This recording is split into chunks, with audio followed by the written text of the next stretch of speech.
Grumpy old gays. Hello again. Hello.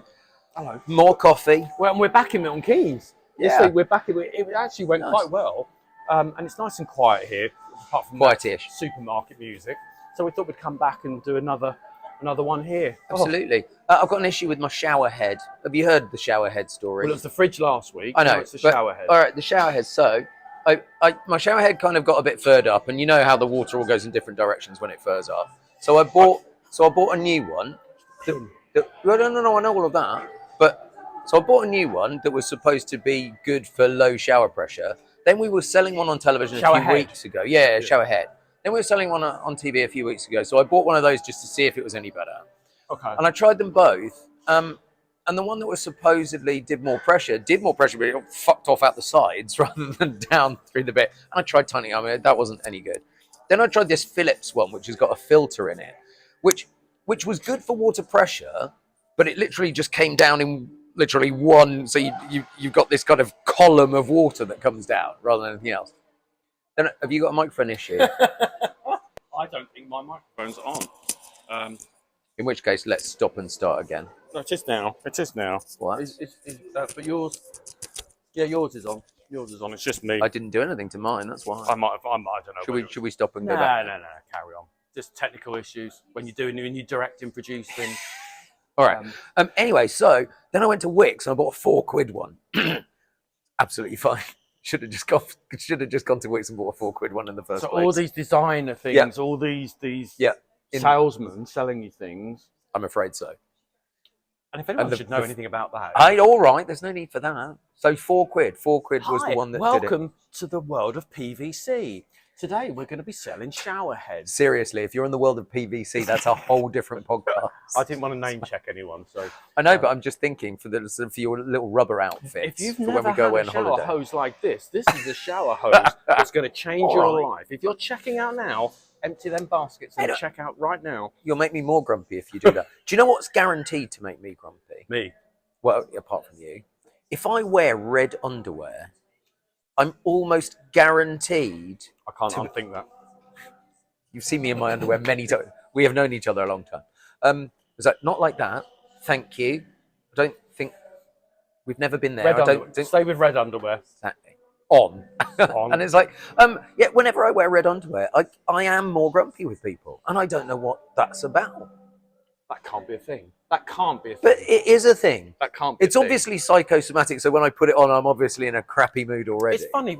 Funny you should genuinely. It's funny you should say that because on the drive over here today, I was thinking about how much better we feel when we're in our best clobber.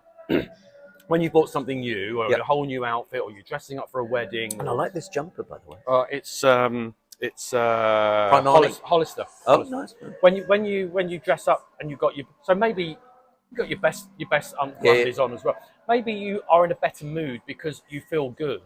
Whereas if you put your gardening stuff on and then you were to go out for a coffee and you suddenly more self-conscious about how you're not looking your best. Yeah. Maybe it's that. These are posh red boxers. They're not. They're just like they're smart.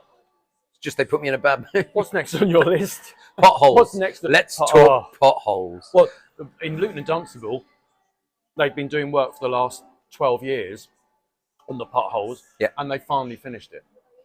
Whoa. So hats off to Luton and Dunstable for actually getting on with it and doing it. I didn't say blow your horn or anything like that. I said You're not going to blow my horn. There's an appendix to it. So they've just finished in the whole region area. They've been digging up all the paths, all the pavements, all the potholes. Bugger me sideways. 3 days later, Is that a thing? Buggering him sideways? I don't know. we've now got the water people come along and digging it all up again. Oh, because they couldn't literally get their act together. 2 weeks later. 2 weeks later, it was on one of our spotted pages, and it's like, you can't make this shit up.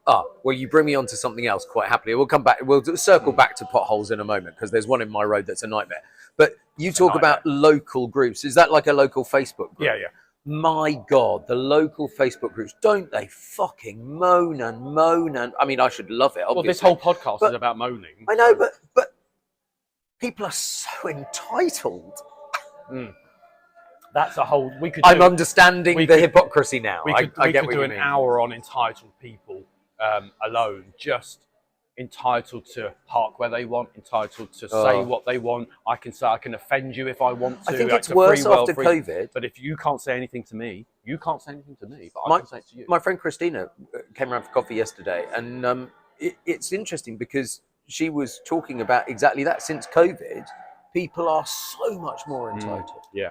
But I don't know why. We've gone from standing on the doorstep clapping the NHS to moaning about the NHS. And understandably, sometimes it's difficult to get a point. But people have gone from be kind, be safe in their emails, and be kind to suddenly just venom with each other. Absolute venom with each other. By the time this goes out, I'll be a newly divorced man. How are you feeling about that? It's a really odd feeling, actually. There's a bit of me that's kind of relieved that bit is now over, and there's a bit of me that still doesn't understand where it came from, and anybody that knows me knows the background to that. And there's a bit. I hope he's happy in his new life. I hope he's. I don't want to be disingenuous. I hope he's happy in his new life, but it makes me feel a bit. I'm right back at square one. I feel right back at square one. Square one doesn't need to be a bad place. No. And I kind of have to get. I have to kind of get to terms with that at Lots some of us point. are at square one. some of us have slipped down the snakes and ladder board, and we're beyond square one. Square one can be a nice place to be. I suppose it means that there are lots of opportunities. Yeah, absolutely. That's a good thing. Absolutely. Yeah. Yeah. But anyway, should we circle back to potholes? Well, I'm kind of sick. I'm kind of sick of I'm moaning about potholes. I seem to be moaning my entire existence for the last 3 months about potholes. But are there any in your? We've got one in as we turn into our road. There's a giant one that. They keep filling it up with stones, not like proper stuff to fill it up with, and all the stones just keep coming out as the vans. Oh, and there's another guy You've answered at the end of question. Have we got any pot? Because you drove over one when you drove me home from the Ideal Home exhibition as you came into Dunstable. Yeah, you drove over one. It was like a swimming pool. It was like a swimming pool. It was so huge. It was like crikey. You just need a lifeguard at the side of that. But then in our road, because I'm in a cul-de-sac, people park on the corner. It's against the highway code to park on the corner. You dicks, stop doing it. Well, they're gonna. I know they are. They're going to speed. I want a fire engine to go round that corner and just take his old fucking wing off. That's how annoyed I am about it. And then see it on Spotted. There's a guy in Bicester that flies his drone above the town going, oh, isn't the traffic bad now? I think that's quite ingenious. I think actually, I have watched those videos and they are quite good. At least he's mastered how to fly a drone. You're very good at flying a drone. I'm terrible at flying. I flew mine away the first time I flew mine. Yes. You're very good at flying a drone. Straight out the box, into the garden, in the air, away. Never came back. Never came back. Never found it. Never came back. 150 quid down the drain. And the irony is, you could probably see it on the video of it disappearing. Yep. Well, no, because then it lost signal, and so I got the last point that it got the signal. I know. Oh dear. Oh no, I'm okay with drones. I'm all right with drones. I've got a YouTube channel with all my drone footage. Maybe you could link it in the notes. I'll put a link in there. Maybe I took it to Boreham Wood and flew it over the EastEnders set. Yes, I saw that. I'm sure you weren't allowed to do that. Nobody owns the airspace. There's only so many places you can't fly a drone, and that's in airspace. Sure, the CAA would have something to say about that. No, the software tells you cannot fly here, and it won't even let you. Okay. So it's only places like the irony is I can take it to Boreham Wood, but I can't take it to various points in Luton because of the airport. For obvious reasons, I can take it to London, and I can do one side of Tower Bridge, but go to the other side of Tower Bridge, and it's illegal. And Tower Bridge is the cut off. Oh, interesting. So that's why there's loads of drone footage above Tower Bridge because they can't actually go any further than that before it becomes illegal. Wow. There you go.